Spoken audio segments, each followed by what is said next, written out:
Et en Amérique du Sud, les éléments se déchaînent là aussi. Des pluies torrentielles ont inondé une bonne partie du continent. Un premier bilan fait état de 4 morts en Argentine et en Uruguay.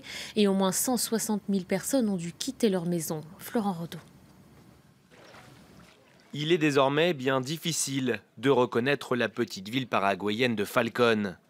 Ici, les pluies diluviennes ont fait monter le niveau de l'eau en quelques minutes, obligeant les 3800 habitants à fuir au plus vite. Les dégâts matériels sont considérables et il faudra certainement plusieurs semaines avant que Falcón ne retrouve son visage habituel.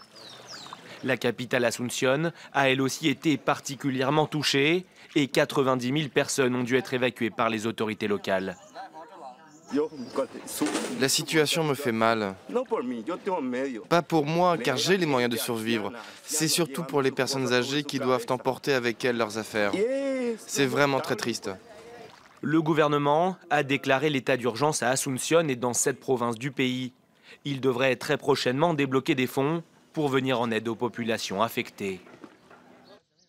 Chez le voisin argentin, les mêmes scènes de désolation. Ici à Concordia, dans la province d'Entre Ríos, les équipes de secours parcourent les rues inondées à la recherche de personnes isolées. En tout, 20 000 Argentins ont été contraints d'abandonner leur maison dans le nord du pays. Les inondations ont également touché le Brésil et l'Uruguay. Plusieurs victimes sont d'ores et déjà à déplorer et le bilan pourrait bien s'alourdir dans les prochaines heures.